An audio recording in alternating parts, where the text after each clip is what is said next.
2 weeks ago, my auto mechanic indicated it was time to plan for winter. Thinking about snow in August is the kind of thing I'm not sure will ever stop jarring me. See, I spent my first 19 years in sunny California, and I actually can remember all the days that it snowed in San Jose while I was growing up. All 2 of them. The first was January 21st, 1962. It may have been an inch of snow. It was gone the next day. I was 5, but I remember it still. We were so proud of our snow angels and doll-sized snowmen. And our second snow day was 14 years later.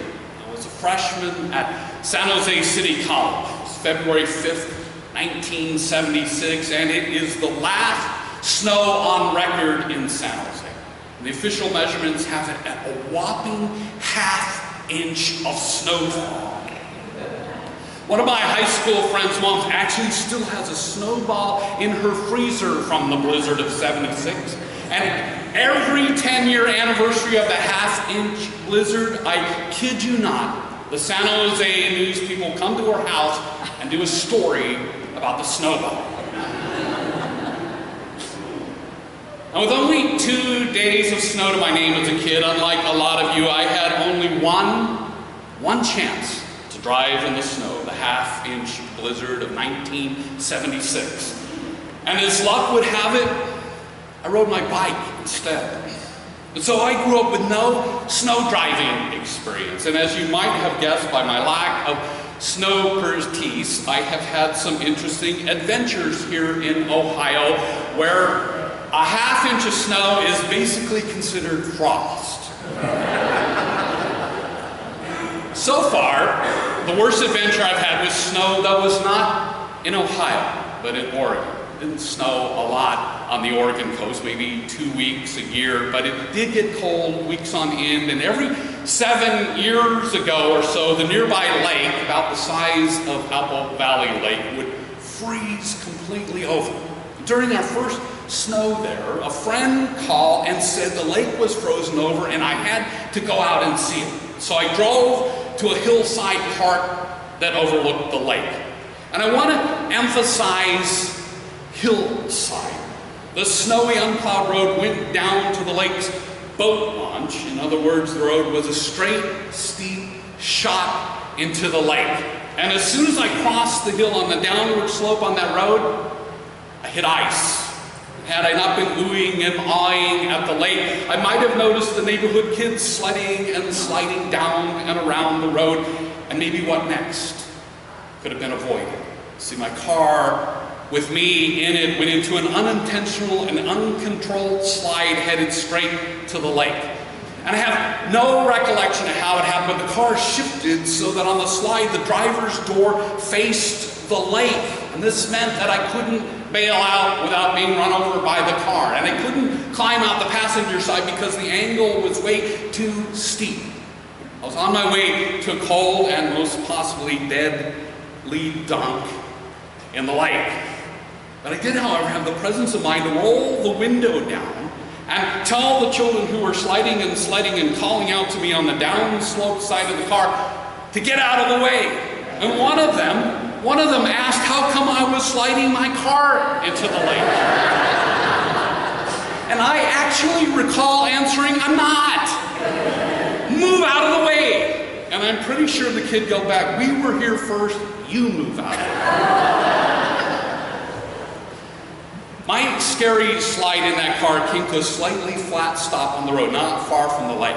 And somehow I managed to notice. And I thought to slowly gas the car, hoping the less inclined slope would allow my tires to get traction. And they did, and it worked.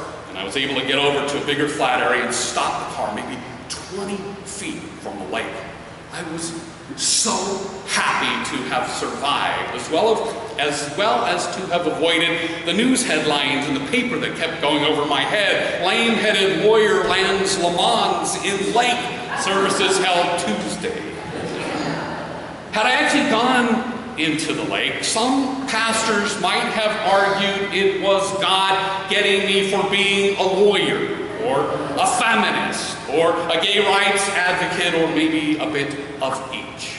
But really, what happened that day was I was inexperienced in snow and ice driving, and I was careless in my thinking to boot, and the laws of nature, gravity, weather, and ice on a hillside played out. Right?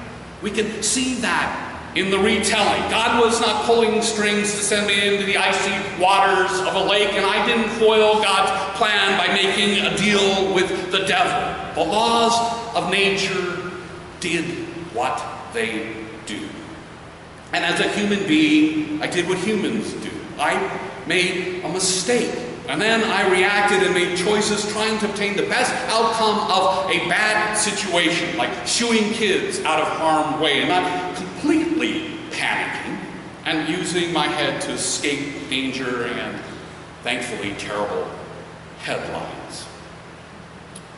We live in a culture that's tainted by a number of religious folks who teach something along the lines that everything that happens is because God personally decided to pre-program it to happen. And this stems from a notion that God is all-powerful, directs every event, and wields power to make each event go just exactly as God wills. Under this theology, everything that happens has been preconceived, planned, directed, and manipulated into happening by God. Now, no one has to agree with me, but I'm convinced that this is not a healthy theology. It's not. Most of us have it, or portions of it, in our head, but as far as I can tell, it is not true. It simply can't be.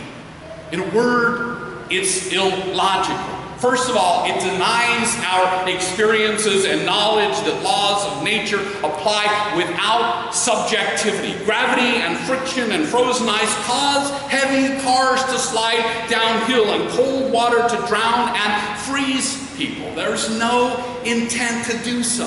That's just the nature of it. We also know that good people have bad things happen to them, and the bad behavior in life is sometimes often rewarded. Deserving results are very often not what happens in our experience. And even setting aside science and empirical evidence, the theology that God chooses to cause all events as a logic illogically countermands the theological teachings and our experiences that God is love and loves us unconditionally forever. Love would not intentionally hurt the object of love. Indeed, love would do all it could to rescue objects of love from peril and to certainly not cause or plan peril. We know that this is truth because even mortal love would result in our using every superpower we had to avoid suffering and to stop suffering. In other words, if humans had superpowers, they'd stop things like accidents, disease, tsunamis, terrorist attacks, holocausts, and wars from happening. So why doesn't an all-powerful, much more loving God stop? And if we think about it, generations of flawed and puny humans have worked with what little power we have to end or to at least mitigate such things. And all-powerful, loving God could end them instantly, especially if that God planned them to begin with. The question that I've heard most ever since I started taking and teaching Christian classes is in one variation or another: why does God let bad things happen? And so I preach on this question, and I teach on it, and I study, and I read, and I pray on it. And this summer, the question came up almost every Sunday in one form or another during our thinking and talking about God class. Why does the all-powerful one not use supernatural powers to stop suffering? I've mentioned before that the nature of such questions is called theodicy. Greek word derived from theos for God and dike for justice and righteousness. Theodicy is the name given to humans working out understanding to justify a just, good God in the light of suffering, bad happenings. Basically, it comes down to how we understand the nature of God and the causation of events. We want to believe, to think that God's nature includes any and all powers, even superpowers, all of them that we can imagine. And so we call or we consider God all-powerful. But again, logically, if God is all-powerful, why hasn't God used any and all supernatural powers to stop the bad things, the negative events? You see, a central problem in theodicy is the notion that God is all-powerful, supernaturally so. We tend to believe and think God can move heaven and earth at will. The difficult idea that lots and lots of people do not want to even imagine, let alone agree with, is that while we experience God as good and loving, in reality, we don't actually experience that good and loving God as using supernatural means to move heaven and earth to immediately halt negative events. Believe as we might, experientially, God cannot be reasonably said to instantly stop awful things from happening because they happen. And logically, this either means God can't or isn't using supernatural powers to instantly stop bad events. God is not acting all-powerful in that way in our day-to-day lives. And truthfully, objectively speaking, it's also fair to say that we as humans experience that both good and bad events occur in our lives, and that they have two general causes. Nature's laws bring them about, and or humans choose to cause them. Natural law causes good and bad things. It's a matter of course, without intent. It's the laws of nature happening. Those happenings can have negative or positive effects. Snow falls. It's pretty.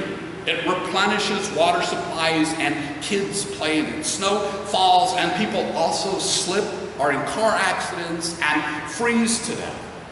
God set the world up with laws, ways of natures that occur without regard to causing intentional harm or events. Nature happens. And we as humans cannot stop the laws of nature. We do not have at our disposal our dreamed up supernatural powers. But what we do have at our disposal is choice. No other species seems to have this, at least not to the extent that we seem to. The Bible, in the Garden of Eden stories, refers to humans as obtaining the knowledge of good and evil. And with the knowledge of good and evil comes the option of choosing to do one or the other. And while we may not stop the laws of nature, we can react to them or even use them by making good or evil choices. God may have caused natural laws to be in place, and God may have given us knowledge of good and evil and the ability to choose one or the other, but God lets them run their course, except that God has created a will in humans, perhaps in all of nature, to strive to be saved from lesser ways of being. Innately, we all want to be the best that we can be. That's a power that our Creator uses on earth for sure.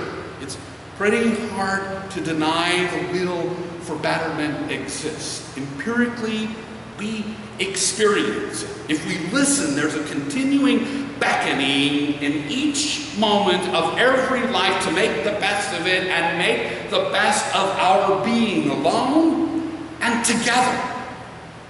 We have a choice to do good or do evil, and only one of those choices leads to our bestness.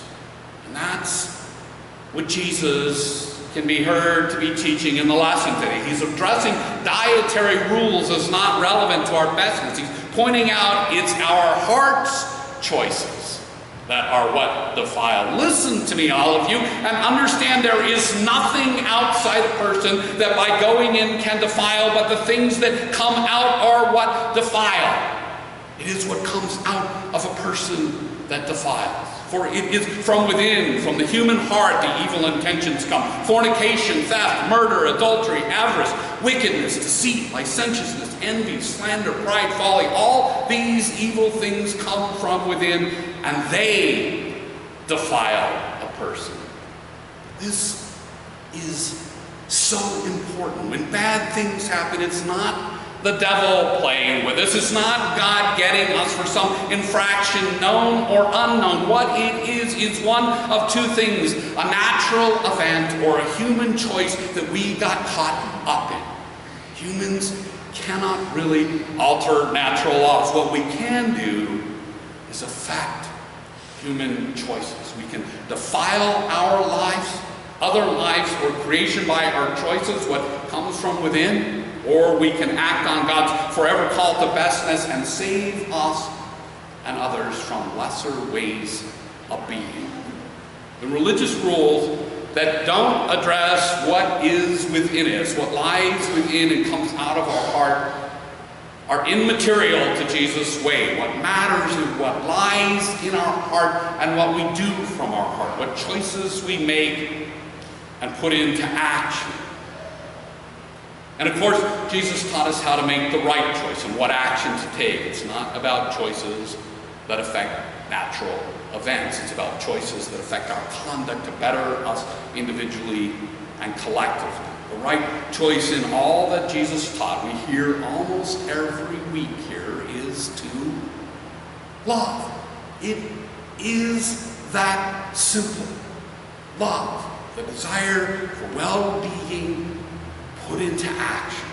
Love is the light in the darkness of any and all bad events in life, whether natural or human-made. It's the human choice that becomes action-prompted and propelled by the power we know God has, the forever beckoning to goodness, the call to salvation from a more negative way of being.